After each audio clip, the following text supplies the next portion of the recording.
Allah forgives whoever He wants. Rasulullah ﷺ was injured in Uhud. Listen to this carefully, don't forget it. He was injured at what? Uhud. He was injured in his face in 3 different places, and the arrow or the spears actually penetrated through the helmet into his jaw. Okay, several of his teeth were gone, and he had to be patched up with mud so the bleeding would stop. When he fell to the ground, sallallahu alaihi wasallam, Umar bin al-Khattab thought he was dead. He was gone. And Umar bin al-Khattab lost it. He just sat on the battlefield. According to one narration, he just sat there. What's the point now? Rasul sallallahu alaihi wasallam comes back to consciousness. In one narration, he gets up to consciousness and says, كَيْفَ يَهْدِ اللَّهُ قَوْمًا? How can Allah guide a people that spill the blood of their messenger? How can Allah guide a people who spill the blood of His messenger?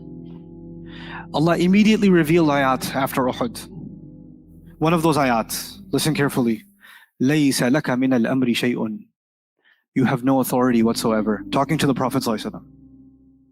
أَوْ يَتُوبَ عَلَيْهِمْ أَوْ يُعَذِّبَهُم. Whether He wants to accept their tawbah or He wants to punish them, فَإِنَّهُمْ ظَالِمُونَ. Then they are, in fact they have done great wrong.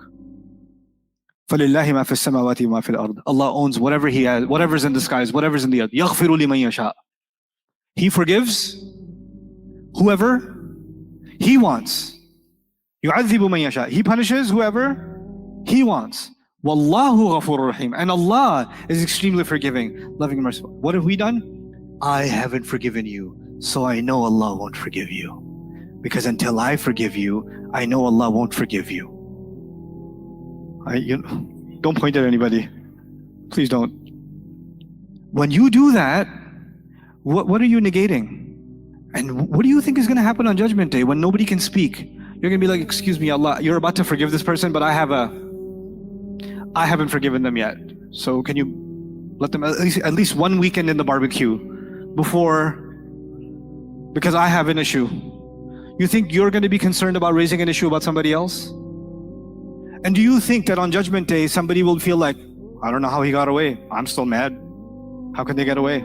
And some people live in the anxiety that someone who has done them wrong might be forgiven on Judgment Day because they've changed. They have this anxiety. This person changed, but I didn't forgive them. So why is Allah? It's not fair. Allah's going to forgive them. They got away with it. That, even to the Prophet of Allah sallallahu alaihi wasallam, Allah told the Prophet sallallahu alaihi wasallam, you're a slave, act like it, be a slave. Forgiveness and punishment is not yours, it's whose? It's Allah's. Stop thinking you have a say in it for anyone else. Let it go, because that's part of being a what? Being a slave. Their matter is with who?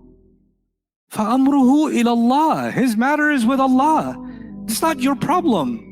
Because you yourself and I myself are slaves of Allah, and so are they. If they've done wrong to me, firstly, if they've done wrong to me, they've first done wrong to Allah, because Allah told them not to do wrong to me. So they haven't, before someone commits a crime against me, they've already committed a crime against Allah, and Allah is way more offended than I am. And Allah is way more just than I am. So instead of me thinking I'm going to teach Allah how justice is going to work on Judgment Day, which by the way, Allah asked this question in the Quran, قُلْ أَتُعَلِّمُونَ اللَّهَ بِدِينِكُمْ. Tell them, are you going to teach Allah your religion? You want to teach Allah how justice should work? This like anxiety of making sure someone pays takes us so far, we start questioning the wisdom and the justice of Allah, and we stop forgetting that we're slaves of Allah, honestly. Honestly, it's scary to me. To me, it can be rooted in pain. I get it. You were wronged. I was wronged. It's rooted in pain. But you cannot allow that pain to turn you into a pharaoh. You cannot allow that pain to project some kind of authority on Judgment Day. That is too far. Don't do it to yourself. That'll destroy you spiritually. It'll just destroy you. Whether Allah forgives them or not, Allah knows their deal better than you and me. I know one thing, Allah will never be unfair to me. Allah even said, يَشْفِي صُدُورَ قَوْمٍ مُؤْمِنِينَ. Allah will heal the hearts of a believing people. Is that enough for me to hear? Allah will heal the hearts? Yeah. You're like, I don't want my heart healed. I like this pain. And I enjoy this. No, some people do. They do. They're addicted to the pain. And they're like, I want to feel the sensation of getting revenge. I'm waiting for that high. I need it. Guess who needs to see someone else suffer? Who has that need? Who's the first one who needs to see someone suffer? Iblis. Where do you think that need comes from to see someone suffer? You know, Shaitan has caused so much more suffering than any one of us could. A human being can only do so much wrong. Shaitan has been doing wrong since age old, right? So my desire to see Shaitan suffer should be stronger than my desire to see anyone else suffer. But I never make dua, Ya Allah, throw him in Jahannam, do this to him. I just say, Ya Allah, protect me from his evil. That's it. That's all I say. A'udhu billahi minash shaitanir rajim. Why? Because who's going to deal with him? That's Allah.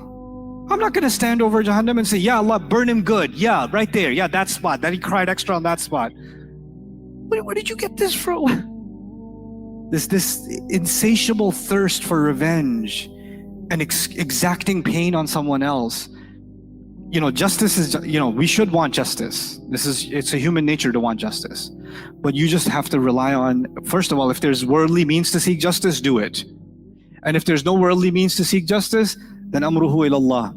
Allah is more just than I can ever be.